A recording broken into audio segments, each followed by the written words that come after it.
உமக்கு மேல் ஒருவரும் இல்லையே, எல்லோருக்கும் மேலாக உயர்ந்தவர், உமக்கு மேல் ஒருவரும் இல்லையே. அல்லேலூயா. கடந்த செய்தியில் தேவன் நமக்கு கொடுக்குற தரிசனங்கள் பற்றி ஆரம்பித்தோம். இங்கே ஒன்று அங்கே ஒன்றுமா அதெல்லாம் சொல்லி தேவன் நமக்கு இப்படி தரிசனங்களை கொடுக்குறவராக இருக்கிறார். நம்ம என்ன கர்த்தருடைய சமூகத்தில் அமர்ந்து அவரை நோக்கி பார்க்குற இருதயம் இருந்தால்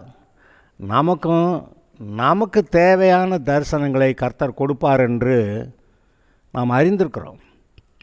இது யாரும் நமக்கு சொல்லிக் கொடுக்க வேண்டியதில்லை. நம்முடைய மனம் சிதறி போய் இன்றைக்கி மக்கள் உலக காரியங்களை பார்க்கறது, கர்த்தரை பார்க்கறதுக்கு நேரம் எடுக்கிறத காட்டிலும் உலக காரியங்களை பார்க்கறதுக்கு எடுக்கிற நேரம், கர்த்தரை பார்க்கறதுக்கு இருக்கிற முழு இருதய மனசு அதை காட்டிலும் இந்த உலக காரியங்களில் மனசை செலுத்துறது, இது அதிகமாக போயிடுறதுனால இன்றைக்கு ஒரு பேலன்ஸு நம்ம எல்லா விசுவாசிகளுக்குள்ளும் கர்த்தரை அறிகிற ஆசை இருக்கிறது, அதே மாதிரி உலகத்தை அறிகிற ஆசை இருக்கிறது. இந்த பேலன்ஸ் இது போட்டுக்கிட்டு நம்ம மனசுக்குள்ளே இந்த உலக காரியங்களை கொண்டு போய் நிரப்பி வச்சுருக்கு. என்ன பண்ணுறது? இந்த உலக காரியங்களை வெளியே தூக்கி போட்டுட்டு கர்த்தருடைய சமூகத்தில் உட்கார்ந்து கர்த்தரை நோக்கி பார்க்க இருதயத்தை செலுத்தினா, முழு இருதயத்தோட, முழு ஆத்மாவோட, முழு பலத்தோட அதை செலுத்தினா இந்த குப்பையெல்லாம் வெளியே போயிடுங்க. பொதுவாக சொல்லுவோம், ஏற்கனவே இந்த இருதயத்தில் கண்ட உலக குப்பையெல்லாம் கிடக்குது, அதை வெளியேற்றிட்டு கர்த்தருடைய வசனங்களை வைக்கிறது கஷ்டமாக இருக்குதுன்னு சொல்லுவோம். கஷ்டம்னு சொன்னாலும் நம்முடைய இருதயம் நம்ம கண்ட்ரோலில் தானே இருக்குது. நான் கர்த்தரை பார்க்கணுன்னு சொல்லி அதுக்காக நம்ம வீட்டு வேலையெல்லாம் பார்க்காம இருக்க முடியாது, எல்லாத்தையும் பார்க்கணும். ஆனால் கர்த்தரை பார்க்கறதுக்குன்னு ஒரு நேரம் ஒதுக்கி பைபிள் வாசிக்கிறதும் தேவன் எப்படிப்பட்டவர்னு தெரிந்து கொள்கிறதும் அவரை பார்க்கணுங்கிற ஆசையோடு உட்கார்ந்து பார்க்குறதும் அவரை துதித்து பாடுறதும், இந்த மாதிரி காரியங்கள் வரும்போது மனதார, அதாவது குவாலிட்டி டைம், இந்த இதையும் செஞ்சுக்கிட்டு அதையும் செஞ்சுக்கிட்டு, நம்ம ஆளுங்க சொல்லுவாங்க அஷ்டாவதானம்னு 8 பேர் கேள்வி கேட்டால் கூட இவன் பதில் சொல்லிக்கிட்டு இருப்பாங்க. அந்த மாதிரி 8 காரியங்களை யோசித்து சொல்லக்கூடிய ஆள் திறமைசாலி தான், உண்மைதான். ஆனால் மனதை கர்த்தர்கிட்ட செலுத்தும் போது தான் முழு இருதயத்தோடு, முழு பலத்தோடு, முழு ஆத்மாவோடு அதை செலுத்தும் போது தான் இந்த உலகத்தில் இருக்க குப்பையை மறந்துட்டு இதை வெளியே தள்ளி விட்டுட்டு, பயா நான் இதெல்லாம் பார்க்க விரும்பல அப்படி சொல்லிட்டு கர்த்தரை நோக்கி பார்க்குற இருதயம் வரும்போது நான் சொல்கிறேன், உங்களுக்கும் தரிசனங்கள் கட்டாயமாக வரும்.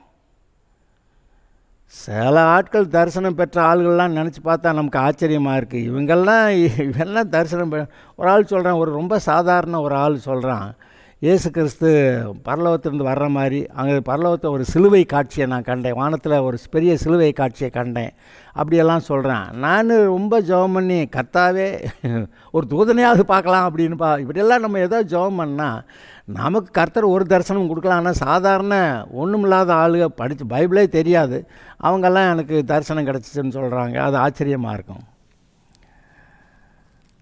ஆனால் நீங்களும் நானும் கர்த்தருடைய தரிசனத்தை எப்படி பார்க்கணுன்னு முதல்ல சொல்லிக்கிறேன். நான் வேத வாக்கியங்களில் இந்த ஸ்கிரிப்சர், வேத வாக்கியங்கள் தவறாதவை. இந்த வேத வாக்கியங்களை ஆராய்ந்து பாருங்கள், அவைகளால் உங்களுக்கு நித்திய ஜீவன் உண்டென்று எண்ணுகிறீர்களே, என்னை குறித்து சாட்சி கொடுக்கிறவைகளும் அவைகளே அப்படின்னு சொல்லி இயேசுவே சொன்னார். அப்புறம் அதே இயேசு சொன்னார் வேத வாக்கியங்கள் தவறாதவைகள் என்று. யார் தேவர்கள்? தேவனுடைய வசனத்தை பெற்றுக்கொண்டவர்கள் தேவர்கள்னு இயேசு சொல்கிறார். யோவான் 10வது அதிகாரத்தில் 34-35 வாசிங்கன்னா அதெல்லாம் இருக்குது. அப்போ தேவனுடைய வசனங்களை பெற்றுக்கொண்டால் நம்ம தேவர்கள்ங்கிறார். அப்போ தேவனுடைய வசனத்தை நம்ம ஏற்றுக்கிட்டோம்னு சொல்கிறவங்க ஏற்றுக்கிட்டீங்க, இன்னும் நிறையா நல்லா ஏற்றுக்கலைன்றவங்க நல்லா ஏற்றுக்கலை. உங்கள் மனசு தான். என்னுடைய முழு இருதயமும் கர்த்தருக்கு, வேறு எந்த காரியத்துக்கும் இடம் இல்லை அப்படின்னு நீங்கள் சொல்லிட்டீங்கன்னா அதுதான். அப்போ உங்கள் முழு இருதயத்தோட, முழு ஆத்மாவோட, முழு பலத்தோட. அப்புறம் வேலையெல்லாம் செய்யணுமே பாஸ்டர். ஆமாம், வேலையெல்லாம் கர்த்தர் நிமித்தம் செய்கிறீங்க. உங்கள் வீட்டு காரியங்களாக இருந்தாலும் சரி, வேலைக்கு போய் சம்பாதிக்கிறதா இருந்தாலும் சரி, உங்கள் பிள்ளைகளை கவனிக்கிறதா இருந்தாலும் சரி, மனைவி புருஷனை கவனிக்கிறதா இருந்தாலும் சரி, பெற்றோர்களை கவனிக்கிறதா இருந்தாலும் சரி, சகல ஜனங்களுக்கு முன்பாக சாட்சியாக இருந்தாலும் சரி, எல்லாம் தேவனுடைய நிமித்தம் அதை நீங்கள் செய்கிறதுனால அது உங்களுக்கு பெரிய விஷயமாக இருக்குது, பெரிய காரியமாக இருக்காது. அது இப்படி நேரம் போச்சு, இடைவிடாமல் ஜெபம் பண்ணுங்கள்னு போட்டிருக்க, அம்பிட்டு வேலையை பார்த்துக்கிட்டு இருக்கிறப்ப எப்படிங்க ஜெபம் பண்ணுறது இடைவிடாமல் அப்படின்னு நீங்கள் கேட்கலாம். அதாவது எல்லா வேலைகளையுமே கர்த்தருடைய நாமத்து நிமித்தம், அவருடைய வார்த்தை நிமித்தம் இப்படி நான் நன்றாய் செய்வேன், நேர்த்தியாய் செய்வேன் என்று நீங்கள் செய்கிறவர்களாக இருந்தால் பொய்களுக்கு இடம் கொடுக்க மாட்டீங்க, பித்தலாட்டங்களுக்கு இடம் கொடுக்க மாட்டீங்க, கர்த்தருக்கு பிரியமானது மட்டும்தான் செய்வீங்க. அப்போ கர்த்தருக்கு பிரியமானது எப்படி தெரியுது? ஒவ்வொரு தடவையும் நினைக்கிறதுனால தான். உன் வழிகளெல்லாம் கர்த்தரை நீ நினைத்துக்கொள், அப்பொழுது அவர் உன்னுடைய பாதையை செவ்வைப்படுத்துவார். அப்படி எழுதியிருக்கா? உன் வழிகளிலெல்லாம் அவரை நினைத்துக்கொள், அப்பொழுது அவர் உன் பாதையை செவ்வைப்படுத்துவார்னு எழுதியிருக்கு. அதனால் இது ஏதோ எல்லா வேலையும் பார்த்துக்கிட்டு அப்புறம் ஜெபம் பண்ணுறதுக்கு நேரமே இல்லை. ஜெபம் பண்ணுறதுக்கு நேரம் வரும். நீங்கள் எல்லா வேலையும் கர்த்தருடைய நாமத்து நிமித்தம் அவருக்கு மகிமையாக செய்வீங்கன்னா, உங்கள் பிள்ளைகளை கவனிக்கிறது, உங்கள் பிள்ளைகளை கர்த்தரை போதிக்கிறது, அது கொண்டு நீங்கள் வேலை செய்கிற இடத்துல நீங்கள் இயேசுக்கு சாட்சியாக உண்மையுள்ளவர்களாக இருக்கிறது. உண்மையுள்ள மனுஷன் பரிபூர்ண நன்மைகளை சுதந்திரிப்பான்னு எழுதியிருக்கேன். அது மாதிரி நன்மையெல்லாம் வரும். அதுக்கெல்லாம் நம்ம பிரயாசப்பட வேண்டியதில்லை. நீ கர்த்தருடைய வழியில் அவருடைய வார்த்தையின்படி நடந்தால் இந்த சொல்லப்பட்ட ஆசீர்வாதங்கள்லாம் உண்மையில் உனக்கு பலிக்கும். அப்படி தானே எழுதியிருக்கு. விரட்டிக்கிட்டு போ, அந்த ஆசீர்வாதத்தை விரட்டிக்கிட்டு போ, பணத்தை விரட்டிக்கிட்டு போ, அப்படியே எழுதியிருக்கு. அப்படி எழுதலை. அதாவது எப்படி எழுதியிருக்கு? துன்மார்க்கருடைய ஆலோசனையின்படி நடவாமல், பாவிகளுடைய வழியில் நில்லாமல், பரியாசக்காரர் உட்காரும் இடத்துல உட்காராமல், கர்த்தருடைய வேதத்தில் பிரியமாயிருந்து அவருடைய வசனத்தில் இரவும் பகலும் தியானமாயிருக்கிற மனுஷன் பாக்கியவான், அவன் செய்வதெல்லாம் வாய்க்கும். அதாவது அந்த குப்பைக்காரங்க 3 பேர் வேண்டாம். துன்மார்க்கருடைய ஆலோசனை, பாவிகளுடைய வழியே, பரியாசக்காரங்க, இந்த 3 பேர் குப்பைக்காரங்களும் வேண்டாம். நான் கர்த்தருடைய வேதத்தில் பிரியமாயிருந்து இரவும் பகலும் அதில் தியானமாக இருக்க போகிறேன். கர்த்தருடைய வசனம் இதுங்க கர்த்தர், இது கர்த்தருங்க. கர்த்தருடைய வசனம் கர்த்தர் பேசுகிறது. அப்போ இதில் நான் கவனத்தை செலுத்துவேன்னு சொன்ன ஒரு பாடு, அவன் நீர்க்கால்களின் ஓரமாய் நடப்பட்டு தன் காலத்தில் தன் கனியை தந்து இலையுதிராதிருக்கிற மரத்தை போல இருப்பான், அவன் செய்வதெல்லாம் வாய்க்கும். அப்படி வந்துருச்சு. அதனால் எங்கேயோ நம்ம, அதாவது சர்ச்சுக்கு வர்றது, பைபிள் வாசிக்கிறது, ஜெபம் பண்ணுறது, இது தனியாகவும் இந்த வாழ்க்கை தனியாகவும் பிரிக்கிறது இருக்குல்ல, அது தப்புங்க. வாழ்க்கையும் சர்ச்சுக்கு வர்றதும் ஆராதிக்கிறதும் டெய்லி வீட்டில் நம்ம பைபிள் வாசிக்கிறதும் ஜெபிக்கிறதும் எல்லாம் ஒன்று. நீங்கள் சில சமயத்தில் 4-5 கிலோமீட்டர், சில சமயத்தில் 20-30 கிலோமீட்டர் தூரத்துலேருந்து சர்ச்சுக்கு வர்றீங்கன்னா அதுவே ஆராதனை. காலையில் 5 மணிக்கு எந்திரிச்சாதான் அங்கே காலையில் 8 மணிக்கு இங்கே வந்து சேர முடியும். அங்கே ஒரு பஸ்ஸை பிடிக்கணும், அதுக்கு போய் காத்திருக்கணும், அது பஸ் 1 மணி நேரத்துக்கு வரும். அப்போ நீங்கள் எந்திரிச்சு ரெடி ஆகிறது, ஒரு டீ காப்பி ஏதாவது குடிச்சிட்டு வந்து பஸ் ஏறுறது, சில சமயத்தில் பஸ் ஏறி இங்கே வந்து டீ காப்பி குடிச்சிட்டு சர்ச்சுக்கு வர்றது. இப்போ இதெல்லாம் கர்த்தர் பார்க்கலையா? இதெல்லாம் பார்ட் ஆஃப் த ஒர்ஷிப். ஆராதனையின் ஒரு பகுதியாக இது முடிகிறது. இது காலையில் எழுந்திரிச்சு சர்ச்சுக்கு வர்றது சொன்னேன், ஆனால் வாழ்க்கையே ஆராதனை தானே. நீங்கள் உங்களுடைய எல்லா நேரத்திலும் தூங்குகிற நேரம் கூட, கர்த்தாவே நான் தூங்குறேன், நீர் என்னை காவல் காப்பீராக, இந்த கண்ட குப்பையான எண்ணங்கள்லாம், கண்ட கனவுகள்லாம் வேண்டாம், நீர் என்னை ஆட்கொள்ளணும், ஆவியானவர் என்னை ஆட்கொள்ளட்டும், எனக்கு வெளிப்பாடுகளை கொடுக்குற மாதிரி சொப்பனங்கள் தரிசனங்கள்லாம் வரட்டும், நான் கூட இருக்கட்டும். ஆனால் அதே சமயத்தில் உலகத்தில் என்ன நடக்குதுங்க ஆசையும் இருக்க தான் செய்யுது. ஆனால் அதெல்லாம் குப்பைன்னு ஏற்கனவே நமக்கு தெரியும். அது சாலமோன் ஒருத்தன் போய் எல்லாத்தையும் சுற்றி பார்த்து ஆராய்ஞ்சிட்டு, சூரியனுக்கு கீழே நான் கண்டதெல்லாம் மாயையும் மனதுக்கு சஞ்சலமாக இருக்கிறது சொல்லி முடிச்சுட்டான். அதுவும் நமக்கு தெரியும், நம்முடைய மனசுலேயே அது நமக்கு தெரியும். நம்ம போய் சாலமோனை நம்பணுமா? வேண்டியதில்லை, நம்ம மனசுக்குள்ளே தெரியுதே அது. அப்போ கர்த்தரை நோக்கி பார்க்கறது அல்லது உலகத்தை நோக்கி பார்க்கறது, இங்கே தானே அந்த வித்தியாசம். இப்போ நான் வழக்கமாக சொல்லுவேன், 40 வயதுக்கு மேற்பட்டவர்கள், அதுக்கு முன்னாடி இருக்கிறவங்கெல்லாம் சின்ன பிள்ளைங்கன்னு சொல்லலாம், அனுபவம் இல்லைன்னு சொல்லலாம். அதனால் அனுபவத்தில் போய் வந்தவங்கெல்லாம் சில காரியங்கள் இருக்கட்டும். ஆனால் அந்த 40 வயதுக்கு மேலே போனால் மீதி உலகமெல்லாம் குப்பை, கர்த்தர் தான் நமக்கு ஜீவன் அப்படின்னு சொல்லி கர்த்தரை தேடி வரக்கூடிய அந்த மனப்பான்மை 40 வயதுக்குள்ளே வந்தவங்களுக்கு, 40 வயது வந்தவங்களுக்கு திட்டமாக தெளிவாக உணர்வுபூர்வமாக அங்கே இருக்கும். இப்போ உணர்வுபூர்வமாக கிடைத்திருக்கிற அந்த வெளிப்பாட்டை பெற்றுக்கொண்டு நம்முடைய வாழ்க்கையில், அதாவது பைபிள் வாசிக்கிறது, ஜெபம் பண்ணுறது அது ஆராதனை நினைக்கிறாங்க. அப்புறம் ஞாயிற்றுக்கிழமை சர்ச்சுக்கு வர்றது, இடையில ஒரு வேளை பைபிள் ஸ்டடிக்கு வர்றது, அதுதான் ஆராதனை நினச்சிக்கிட்டு இந்த வாழ்க்கை தனியும் பூமிக்குரிய வாழ்க்கை தனியும் நினைக்கிறாங்க. இது பெரிய தப்புங்க. இதனால தான் அது எதையுமே சரியாக செய்ய முடியாமல் போயிடுது. உன் வழிகளெல்லாம் கர்த்தரை அவரை நினைத்துக்கொள், அவர் உன் பாதையை செவ்வைப்படுத்துவார்னு போட்டிருக்க. இடைவிடாமல் ஜெபம். நம்ம இடைவிடாமல் எப்படியா ஜெபம் பண்ணுறது? எப்படி தான் இடைவிடாமல் ஜெபம் பண்ணுறது? ஆனால் சொல்லியிருக்கிறாரு. அப்போ ஒவ்வொரு காரியத்தில் நம்முடைய வழிகளில் நம்முடைய எல்லா காரியத்தையும் சிந்தித்து கர்த்தருக்கு முதலிடம் கொடுக்கறத பற்றி தானே பேசுகிறாரு. அந்த கர்த்தருக்கு முதலிடம் கொடுத்தா இப்போ பொண்ணு மாப்பிள்ளை பார்க்குற விஷயத்திலே கர்த்தருடைய சொல்கிறதா இல்லை சொந்த பந்தங்கள் சொல்கிறதா? அது அங்கே வந்துடுதில்ல.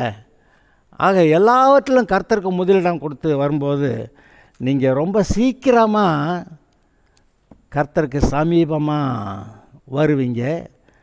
அவருடைய வெளிப்பாடுகள் கிடைக்கும். சமயத்தில் நேராக வந்து கூட கர்த்தர் பேசிடுவார்.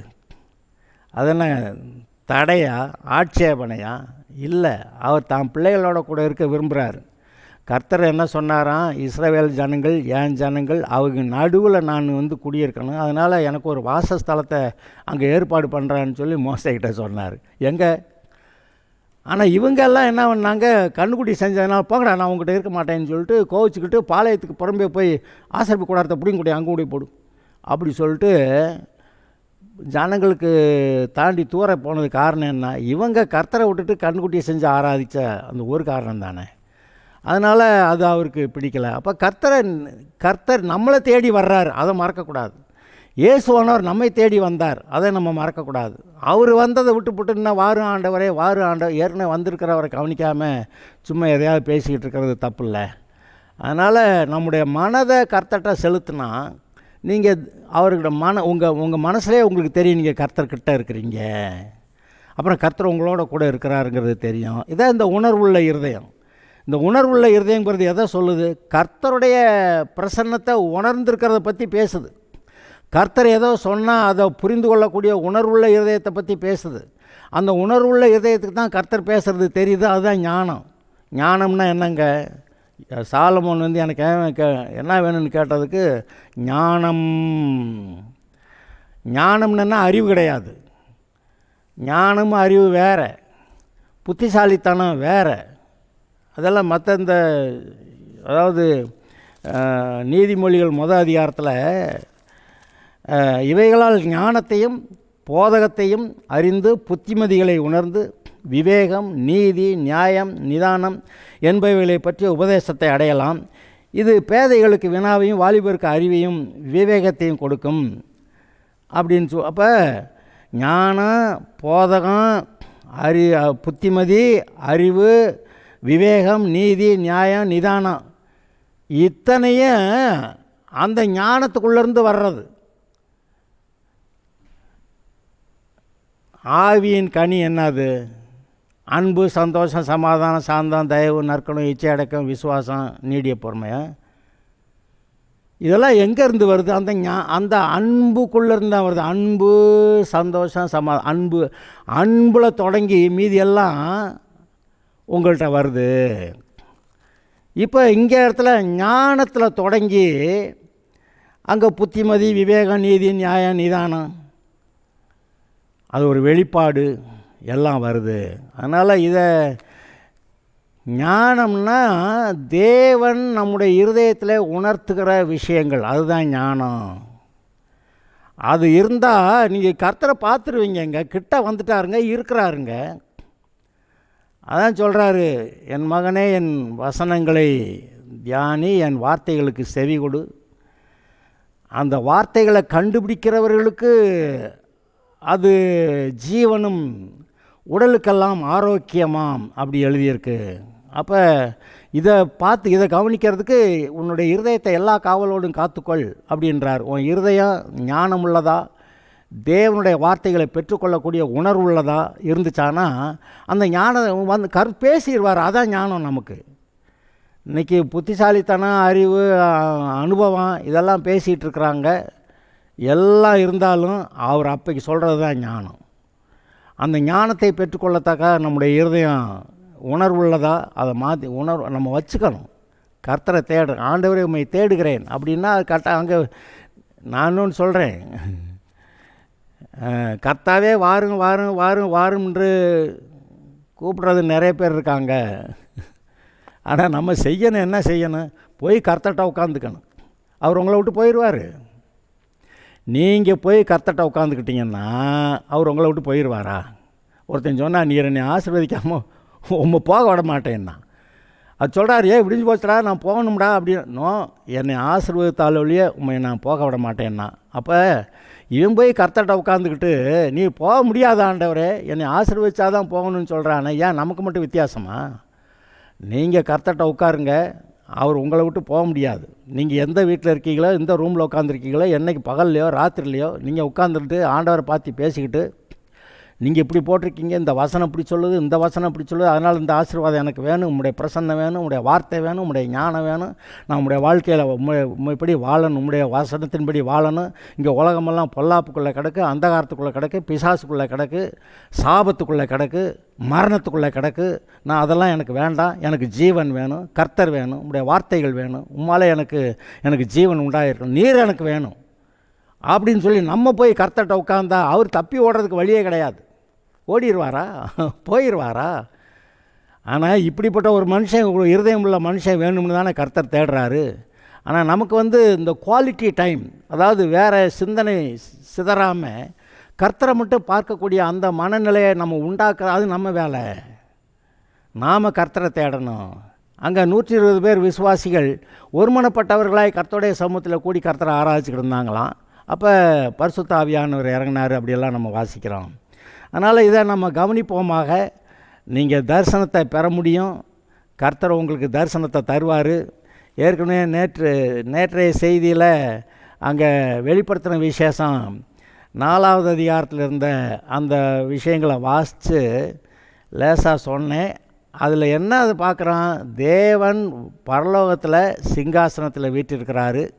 அந்த சிங்காசன சுற்றிலும் 4 ஜீவன்கள் இருக்கின்றன. அந்த 4 ஜீவன்களும் இருந்தவர் இருக்கிறவரும் வருகிறவருமாகிய சர்வ வல்லமையுள்ள தேவனாகிய கர்த்தர் பரிசுத்தர் பரிசுத்தர் பரிசுத்தர் என்று இரவும் பகலும் ஓய்வில்லாமல் சொல்கிறது, அது காட்சி. அப்புறம் சிங்காசனத்துக்கு முன்பாக 7 ஆவிகளாகிய 7 அக்கினி தீபங்கள் எரிந்து கொண்டிருக்கிறது. அந்த சிங்காசனத்துக்கு முன்பாக பளிங்கு கொப்பான கண்ணாடி கடல், பளிங்கு கொப்பான கண்ணாடி கடல் இருந்தது. அந்த சிங்காசனத்தின் மத்தியிலும் அந்த சிங்காசனத்தின் சுற்றிலும் 4 ஜீவன்கள் இருந்தன. அந்த 4 ஜீவன்களும் முற்புறத்திலும் பின்புறத்திலும் கண்களால் நிறைந்திருந்தன. அவைகள் தான் ஒன்று சிங்கம், ஒன்று காளை, ஒன்று கழுகு, ஒன்று மனுஷ முகம், அப்படியெல்லாம் பார்க்குறோம். அவங்க எப்படி துதித்தாங்க அப்படின்னு சொல்லி பார்த்தோம். அப்புறம் அதை சுற்றி 24 சிங்காசனங்கள், 24 மூப்பர்கள் தங்கள் கிரீடங்களெல்லாம் கழட்டி அங்கே வச்சுட்டு கர்த்தரை பணிந்து கொண்டாங்க. என்னென்னு துதிச்சாங்க? கர்த்தாவே தேவரீர், வல்லமையும் கனத்தையும் மகிமையையும் பெற்றுக்கொள்வதற்கு பாத்திரராயிருக்கிறீர். நீரே சகலத்தையும் சிருஷ்டித்தீர். உம்முடைய சித்தத்தினாலே அவைகள் உண்டாயிருக்கிறவைகளும் சிருஷ்டிக்கப்பட்டவைகளுமாக இருக்கிறது என்றார்கள். இது பரலோகத்தில் இருக்க காட்சி. இப்போ அந்த காட்சியில் என்ன நடக்குதுன்னு 5வது அதிகாரத்தில் இருக்கிறதை நம்ம வாசிக்கலாம். அன்றியும் உள்ளும் புறமும் எழுதப்பட்டு 7 முத்திரைகளால் முத்திரிக்கப்பட்டிருந்த ஒரு புஸ்தகத்தை சிங்காசனத்தின் மேல் வீற்றிருக்கிறவருடைய வலது கரத்தில் கண்டேன். சிங்காசனத்தில் வீற்றிருக்கிறார், வலது கரத்தில் அது கர்த்தர். அவருடைய வலது கையில் ஒரு புஸ்தகம் இருக்குது, 7 முத்திரை போட்டு. புஸ்தகத்தை திறக்கவும் அதன் முத்திரைகளை உடைக்கவும் பாத்திரவான் யார் என்று மிகுந்த சத்தத்தோடு கூறுகிற பலமுள்ள தூதனை கண்டேன். யார் புஸ்தகத்தை வாங்கிறது? வானத்திலாவது பூமியிலாவது பூமியின் கீழாவது ஒருவன் அந்த புஸ்தகத்தை திறக்கவும் அதை பார்க்கவும் கூடாது இருந்தது. ஒருவன் அந்த புஸ்தகத்தை திறந்து வாசிக்கவும் அதை பார்க்கவும் பாத்திரவானாக காணப்படாதனால் நான் மிகவும் அழுதேன். இவன் என்னத்துக்கு அழுகிறானா? ஒருத்தர் வாங்க முடியாதா அப்படின்னு. ஆனால் எனக்கு தெரியணும்ல என்ன இருக்குன்னு, அழுகிறேன்றான்.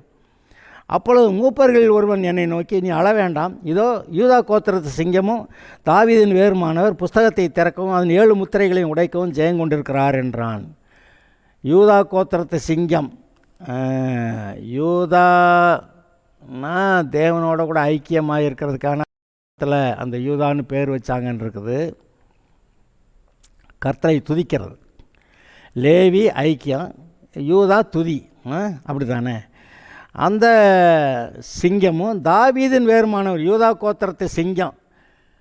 அந்த யூதா நல்ல மனுஷனான்னு பார்த்தா, அவனுடைய வாழ்க்கையை பார்த்தா அவன் நல்ல மனுஷன் நினைக்கிறதுக்கு வழியே இல்லை. ஆனால் அவன் தன்னுடைய கடைசி காலங்களில் அவன் உண்மையாக மனம் திரும்பி இருக்கிறான் அப்படிங்கிறத நீங்கள் இங்கே நினைக்கணும். சும்மா யூதா கோத்திரத்து சிங்கம்னு வாசிச்சிட்டே போகக்கூடாது. ஏதோ ஒரு விதத்தில் யாக்கோபு எப்படி அவன் ஏமாத்துக்காரனாக இருந்தவன், கடைசி காலங்களில் அவன் எவ்வளவா மனம் திரும்பி இருந்திருந்தால் ஏமாத்துக்காரனை பார்த்து நல்லவன் சொல்லிடுவாரா? ஆபிரகாமின் தேவன், ஈசாக்கின் தேவன், யாக்கோபின் தேவன் சொல்லிடுவாரா? யாக்கோபை சொல்லுவாரா? எத்தன் ஒரு தடவை கேட்குறாரு, ஏன்டா உன் பேர் என்னன்னு கேட்டால் எத்தன்கிறான். யாக்கோபுன்னா எத்தன். இன்னுமே உன் பேர் எத்தன் கிடையாது, இஸ்ரவேல். இஸ்ரவேல் மனுஷரோடும் தேவனோடும் போராடி மேற்கொண்டவன். அவன் அதாவது தேவனுடைய குமாரன் அப்படிங்கிற அந்த அர்த்தத்தில் அது வருதல்லவா? அப்போ அவன் எப்படிப்பா இஸ்ரவேலாக மாறினா, யாக்கோபு எப்படி இஸ்ரவேலாக மாறினா? இன்றைக்கி அநேக விசுவாசிகள் எல்லோரும் யாக்கோபாக இருக்கிறவங்களாம் விசுவாசிகளாக, அதாவது இஸ்ரவேலாக மாறணும். அவன் கர்த்தர் பேர், அவனுக்கு கர்த்தர் பேர் வைக்கிறார். இன்னுமே நீ யாக்கோபாக இருக்கக்கூடாது, பார்த்துக்க, இந்த எத்து வேலையெல்லாம் நமக்கு ஆகாது அப்படி சொல்லிவிட்டு. ஆனால் கேட்குறான், என்னை ஆசீர்வதிக்காமல் போகணுமா? அதான் பேர் கேட்குறாய். ஆமா, நீ யார், எத்தனை இருந்துக்கிட்டு ஏன்டா கேட்டுக்கிட்டு இருக்க அப்படின்னு. அதெல்லாம் அங்கே எல்லாம் உள்ளுக்க இருக்குது. அதனால் அவன் ஒழுங்காக இருக்கிறான். அதை பார்க்குறீங்க. இதெல்லாம் நமக்கு ஒரு பாடம் இல்லையா? நம்மளும் யாக்கோபுகள் தானே. நம்ம என்ன பெரிய கர்த்தருடைய நேரடியாக கர்த்தருடைய பிள்ளை ஆகிட்டான். இந்த பூமியில் பிறந்தான் ஆதாமின் சந்ததி, யாக்கோபின் சந்ததி, எத்தர்களாக இருந்துக்கிட்டு. அதை விட மோசம், யாக்கோபினாவது இந்த 12 கோத்திரத்தில் வர்றது. நம்மலாம் புறஜாதிகளை கடந்து வந்த ஆளுங்க. நம்மளுடைய பேய்த்தனங்கள்லாம் நமக்கு தெரியாதா? கர்த்தருக்கு தெரியாதா? ஆனால் எப்படி பேய்த்தனமாக கிடந்தாலும் நீ இஸ்ரவேலாக மாறலான்னு கர்த்தர் சொன்னாரே, அதுவே ஒரு பெரிய காரியம் இல்லையா? அதை நினைத்து பாருங்கள். யூதா கோத்திரத்து சிங்கமும் தாவீதின் வேறுமானவர். இந்த தாவீது பற்றி, அவனை பற்றி என் இருதயத்துக்கு ஏற்றவன்னு சொல்லிட்டாரு. என்னுடைய இருதயத்தின் விருப்பத்தின் முடியெல்லாம் அவன் செய்வான்னு சொல்லிட்டாரு. அந்த தாவீது தான் எனக்கு ரொம்ப பிடிச்சவன்னு வேற சொல்லிட்டாரு. தாவீது வேறுமானவர். அப்போ தாவீதினுடைய குமாரன்னு பேர் வர்ற அளவுக்கு தாவீது இருந்திருக்கான். அவன் பாவம் செஞ்சானே பாஸ்டர். ஆமாம், செஞ்சான்.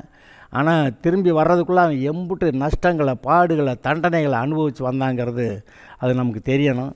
அவன் தன்னுடைய இருதயத்தை கர்த்தர் கேட்டதாக வச்சுக்கிட்டான் அப்படிங்கிறத நம்ம பார்க்கணும். நம்மளும் தப்பெல்லாம் பண்ணலையோ? நம்மெல்லாம் மனம் திரும்பி போனது போகட்டும், நான் கர்த்தர் போதும் அப்படின்னு சொல்லி தாவீதை மாதிரி வரணும்ல. அதனால தான் அவன் தாவீது. பைபிளில் அந்த தாவீது ஏன் விசேஷமானவன்? அவன் தன்னுடைய எல்லா காரியத்திலையும் கர்த்தருக்கு முதலிடம் கொடுத்தான். ஒரு இடத்துல ஏமாந்தான், ஒன்றுன்னா 2 இடத்துல ஏமாந்தான். அந்த ஜனங்களை என்ற விஷயத்தில் ஒன்று, இந்த பச்சைபால் விஷயத்தில் ஒன்று ஏமாந்தான். அம்புட்டுக்கான தண்டனை அனுபவிச்சானா இல்லையா? தண்டனை அனுபவித்தது மட்டும் இல்லை, இங்கேயே அனுபவித்தான். பூமியிலேயே இங்கேயே அனுபவிச்சுட்டு கர்த்தருக்கு முழு இருதயத்தையும் கொடுத்துட்டு மனம் திரும்பி வர்றேன்னா, பாவத்தில் போயிட்டு திரும்பி வர்றது கஷ்டம். ஆனால் எவ்வளோ நஷ்டங்களால் ஆனாலும் பரவாயில்லன்னு கர்த்தர்கிட்ட கர்த்தரோட கூட ஒட்டிக்கிட்டான். அவன் தான் கர்த்தருக்கு ஆலயத்தை கட்டணும்னு பார்த்தா விடமாட்டேன்ட்டார். படா, நீ நிறையா ரத்தம் சிந்திட்ட அப்படின்ட்டார். கடைசிக்கு சாலமோன் கட்டுவான்னாரு. அவனுடைய காலத்தில் கர்த்தர் சமாதானத்தை கட்டளையிட்டு இருந்தார். இவன் தான் கர்த்தருடைய பிளான், ஆலயம் எப்படி இருக்க பிளான்ங்கிறதான் கர்த்தர்கிட்ட இவன் வாங்கி சாலமோன்ட்ட கொடுத்தான் அப்படின்னு வாசிக்கிறீங்க. கர்த்தரை துதிக்கிறதுக்கு எவ்வளோ பேரை எப்படி வைக்கிறதுன்னு சொல்லி 4000 பேரை துதிக்கிறதுக்கு வச்சிடலாம். வாத்திய கருவிகளால் துதிக்கிறதுக்கு 4000 பேர். ஏன்னா இங்கே எங்கேயா 4000 பேர் இருக்கக்கூடிய ஒரு ஆர்கெஸ்ட்ரா எங்கேயோ பார்த்துருக்கீங்களா? 4000 பேர் 4000 பேர் இருக்கக்கூடிய ஆர்கெஸ்ட்ராவை ஏற்படுத்தினது தாவீது. ஏன்னா இவனு ஒரு கீத வாத்தியக்காரன். இவன் அந்த சுரமண்டலத்தில் வாசித்து தான் இவன் கர்த்தரை தூச்சி பாடிக்கிட்டு இருந்தான். இவன் வாசிக்கிறப்ப தான் சவுல்கிட்ட இருந்த பேய் ஓடி போச்சு. இவன் வாசிக்கிறப்ப தான் அங்கே பலன் அடைஞ்சு ஒரு தடவை ஒரு சிங்கத்தையும் ஒரு கரடியையும் அந்த ஆட்டுக்குட்டி அவைகள்கிட்ட இருந்து ஆட்டுக்குட்டியை காப்பாற்றினான். அப்படியெல்லாம் பார்க்குறீங்க. அவன் கர்த்தரை தேடுற ஆள். சவுளுடைய காலத்தில் கர்த்தரை தேடாமல் போனாங்க. நம்ம தேடணும். கர்த்தருடைய ஆலயத்தை அந்த பெட்டியை கொண்டு வந்தவன். கர்த்தருக்கு அந்த பெட்டிக்கு கூடாரம் போட்டவன். கர்த்தருடைய ஆலயத்தை கட்டணும்னு நினச்சவன். அப்படி ஆளுங்க. அதனால தான் கர்த்தர் சொல்லிட்டார், இருதயத்தை கேட்டதெல்லாம் செய்வேன்னு சொல்லிட்டாரு. அப்போ இந்த 3 பேர் ஏதோ சொல்ல பார்க்க வந்தால் கடைசியில் கொடுக்க இந்த 3 பேர் வந்து சிக்கிக்கிட்டானுங்க. 3 பேர் ஆபிரகாம் ஈசாக்கை பற்றி ஒன்றும் சொல்லலை நம்ம. யாக்கோபு இவ்வளோ எத்தனை இருக்கிறவன் எப்படி ஆபிரகாமின் தேவனும் ஈசாக்கின் தேவனும் யாக்கோபின் தேவனுமா? அப்படி அவர் தனக்கு பேர் வச்சுக்கிறார். அப்படி வச்சுக்கிற அளவுக்கு இவங்க எப்படி கெட்டிக்காரங்களானாங்க அப்படின்னு பார்த்தோம். அப்புறம் யூதா கோத்திரத்தை சிங்கம்ன்றாரு. அவன் எங்கேயோ ஒரு இடத்துல மனம் திரும்பி இருக்கிறாங்கன்னு மட்டும் தெரியுது. தன்னுடைய மருமகளுக்கு பொண்ணு மாப்பிள்ளை பார்த்து கொடுக்கல அப்படிங்கிற ஒரு விஷயம் அவனுக்கு இருந்துச்சு. என்னை காட்டில் அவள் நீதிமான் அப்படி சொல்லிவிட்டாங்க கடைசியில். அப்போ அந்த சமயத்துலேருந்து அவன் உண்மையாக மனம் திரும்பி இருந்திருக்கணும். அதெல்லாம் நம்ம ஒரு வேளை சற்று கவனிக்கலாம். யோசித்து பாருங்கள். அப்படி யூதா கோத்திரத்து சிங்கமும் தாவீதின் வேறுமானவர் புஸ்தகத்தை திறக்கவும் அதன் 7 முத்திரைகளையும் உடைக்கவும் ஜெயங்கொண்டிருக்கிறார். யார்டா அதுன்னு பார்த்தா, அப்பொழுது இதோ அடிக்கப்பட்ட வண்ணமாயிருக்கிற ஒரு ஆட்டுக்குட்டி சிங்காசனத்துக்கும் 4 ஜீவன்களுக்கும் மூப்பர்களுக்கு மத்தியிலே நிற்க கண்டேன். அது 7 கொம்புகளையும் 7 கண்களையும் உடையதாக இருந்தது. அந்த கண்கள் பூமியெங்கும் அனுப்பப்படுகிற தேவனுடைய 7 ஆவிகளாம். அந்த ஆட்டுக்குட்டியானவர் வந்து சிங்காசனத்தின் மேல் உட்கார்ந்திருந்தவருடைய வலது கரத்தில் இந்த புஸ்தகத்தை வாங்கிட்டார். அந்த புஸ்தகத்தை அவர் வாங்கிய போது அந்த 4 ஜீவன்களும் 24 மூப்பர்களும் தங்கள் சுரமண்டலங்களையும் பரிசுத்தவான்களுடைய ஜபங்களாகிய தூப வர்க்கத்தால் நிறைந்த பொற்கலசங்களையும் பிடித்து கொண்டு ஆட்டுக்குட்டியானவருக்கு முன்பாக வணக்கமாய் விழுந்து, தேவரீர் புஸ்தகத்தை வாங்கவும் அதன் முத்திரையை உடைக்கவும் பாத்திரராயிருக்கிறீர். ஏனெனில் நீர் அடிக்கப்பட்டு சகல கோத்திரங்களிலும் பாஷைக்காரர்களும் ஜனங்களிலும் ஜாதிகளிலும் இருந்து எங்களை தேவனுக்கென்று உம்முடைய இரத்தத்தினாலே மீட்டு கொண்டு எங்கள் தேவனுக்கு முன்பாக எங்களை ராஜாக்களும் ஆசாரியர்களும் ஆக்கினீர். நாங்கள் பூமியில் அரசாளுவோம் என்று புதிய பாட்டை பாடினார்கள். அவர் புஸ்தகத்தை வாங்கின வேகத்தில் இம்புட்டு பேர் அங்கே இம்புட்டு பாட்டு பாட ஆரம்பிச்சிட்டாங்க. பின்னும் நான் பார்த்தபோது சிங்காசனத்தையும் ஜீவன்களையும் மூப்பர்களையும் சூழ்ந்திருந்த அநேக தூதர்களுடைய சத்தத்தையும் கேட்டேன். முதல்ல இப்போ 24 முதல்ல ஜீவன்கள், அப்புறம் இந்த 24 மூப்பர்கள், இப்போ இந்த தூதர்கள் அவர்கள் சூழ்ந்த அந்த சத்தத்தையும் கேட்டேன். அவருடைய லக்கம் 10,000 ஆயிரமாகவும் இருந்தது. அவர்களும் மகா சத்தமிட்டு அடிக்கப்பட்ட ஆட்டுக்குட்டியானவருடைய வல்லமையையும் ஐஸ்வர்யத்தையும் ஞானத்தையும் பலத்தையும் கனத்தையும் மகிமையும் ஸ்தோத்திரத்தையும் பெற்றுக்கொள்ள பாத்திரராயிருக்கிறார் என்று சொன்னார்கள். நீளமாக வாசித்ததுனால விளங்காமல் போகிற மாதிரி இருக்கா? ஒன்றும் இல்லை. இவர் தான் யூதா கோத்திரத்து சிங்கம்.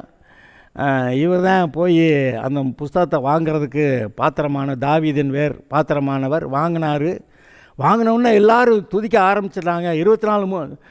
4 ஜீவன்கள் ஏற்கனவே துதிச்சுக்கிட்டு இருக்கு. 24 மூப்பர்கள் துதிக்கிறாங்க. இப்போ சுற்றி இருக்கக்கூடிய தூதர்கள் அனைவரும் எல்லாம் சத்தமிட்டு எல்லாம் நீரே மகிமை பாத்திரராயிருக்கிறீர் என்றார்கள். அப்பொழுது வானத்திலும் பூமியிலும் பூமியின் கீழும் இருக்கிற சிருஷ்டிகள் யாவும் சமுத்திரத்துள்ளவைகளும் அவற்றுள்ள வஸ்துகள் யாவும் சிங்காசனத்தின் மேல் வீற்றிருக்கிறவரும் ஆட்டுக்குட்டியானவருக்கும் ஸ்தோத்திரமும் கனமும் மகிமையும் வல்லமையும் சதா காலங்களிலும் உண்டாவதாக என்று சொல்ல கேட்டேன். சிருஷ்டிகள் எல்லாம் அவரை துதிக்கிறத கேட்டேன். அதற்கு 4 ஜீவன்களும் ஆமேன். இந்த 4 ஜீவன்கள் துதிக்கிறத பற்றி அதிகமாக பேசியிருக்கான். இருந்தவர் இருக்கிறவர் வருகிறவமைய சர்வ வல்லமையுள்ள தேவனாய கர்த்தர் பரிசுத்தர் பரிசுத்தர் பரிசுத்தர் என்று இரவும் பகலும் ஓய்வின்றி துதிக்கிறார். அது கேட்டான்.